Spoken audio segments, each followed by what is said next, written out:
Hi guys, Airsoft here, and welcome to my S&T SMLE Mk review video. So when this gun came out, I was kind of planning a British kit. I had a few months before thought about getting a British kit, and as it turns out, when this gun came out, I was like, well, that's a perfect way to start a kit, because when you're building historical kits, it's always the most hard part when you have to get the gun. And when this gun came out, I was thinking that, well, I have already the hardest part sorted if I buy this. And I knew that these were not going to be that easy to get when they come out right away. So I got one of these immediately when I could, which turned out to be a good choice, and also because I want to get a review out of this on this channel, because after all, I think my kind of duty is to review these World War I airsoft guns.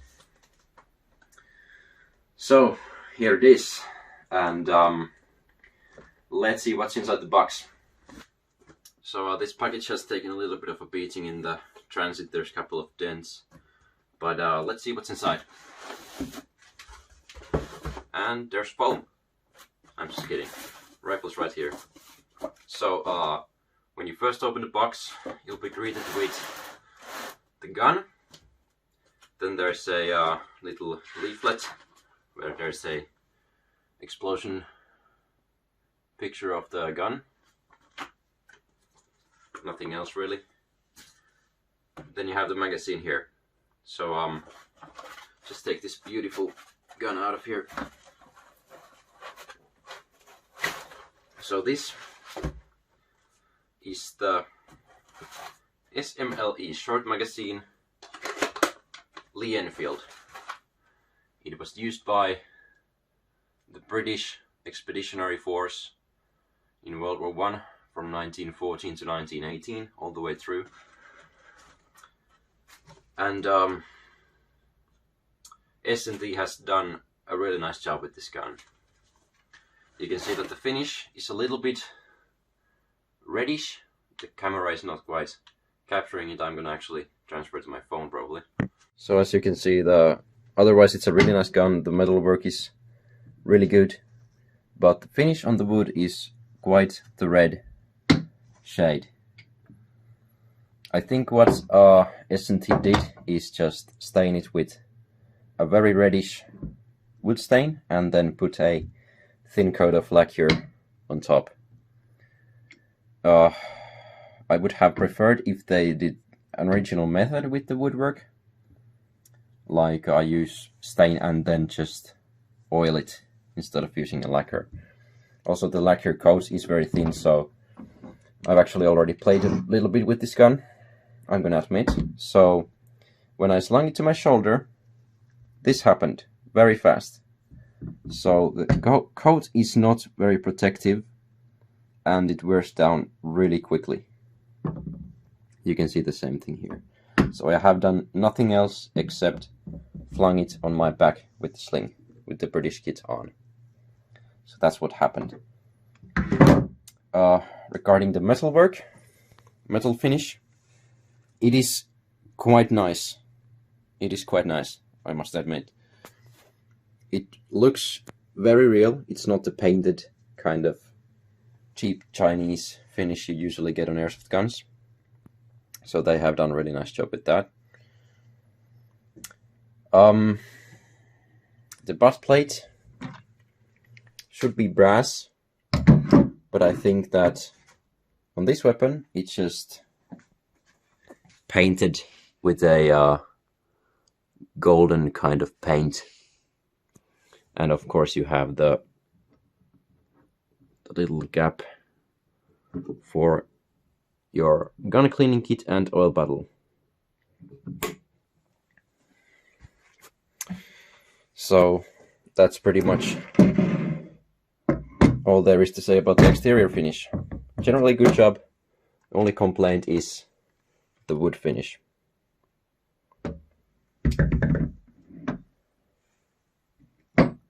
So what about the actual technical features of the gun?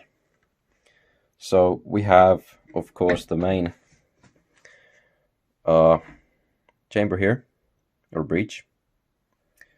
We have this little cool detail where you can cock this firing pin back and it actually works like that.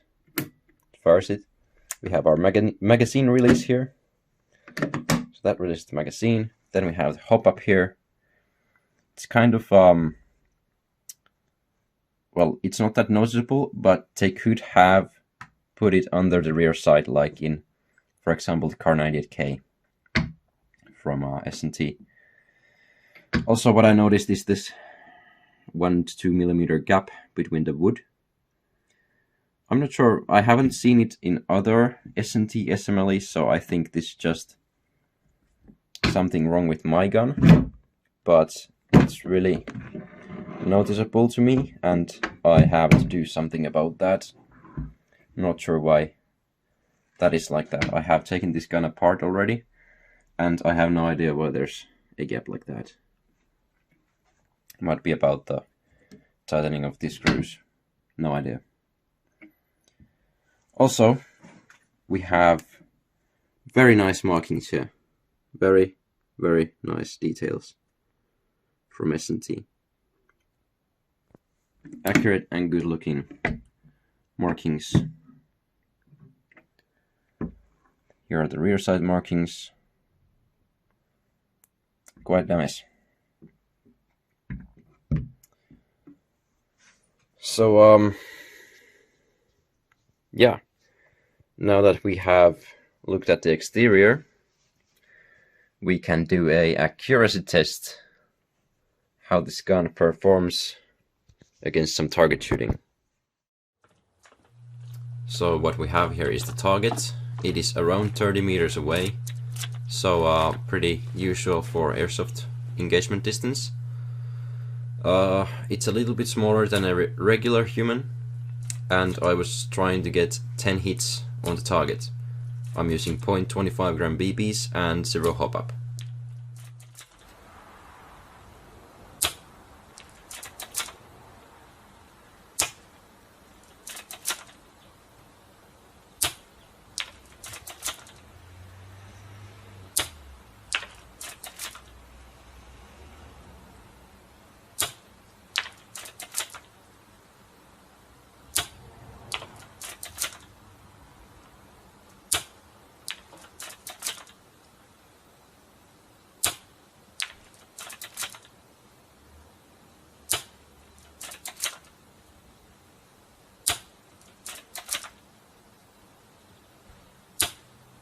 Alright, that's 14 shots, and let's see the target.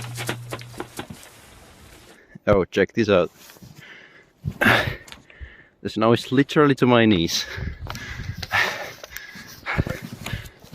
Alright, so I counted 10 hits.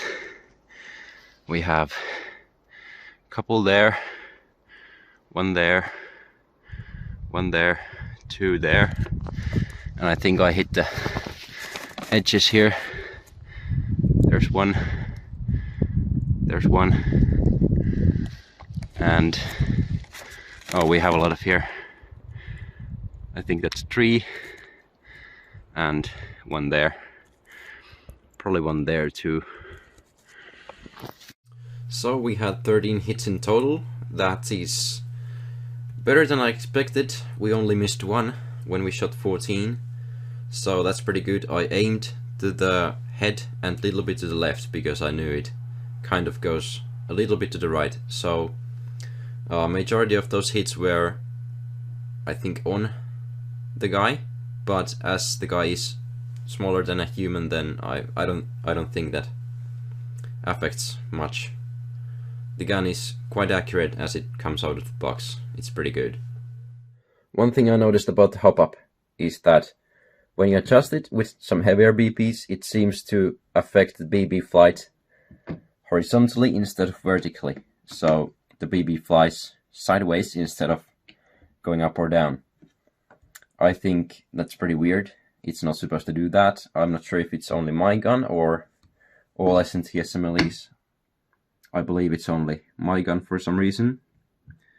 I have to look more into that, but yeah, when I tried to adjust the hop up with some heavier BBs, it started flying to the right to the point where I couldn't hit anything.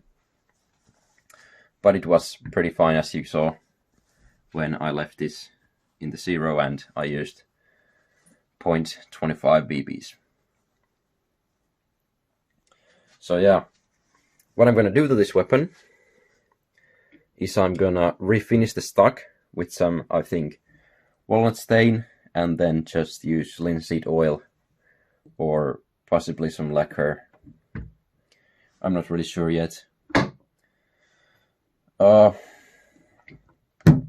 Also, I'm gonna weather the stock a little bit, so more dents and hits to the stock to make it look a little bit more like it's been in a war. This is quite too smooth for my taste.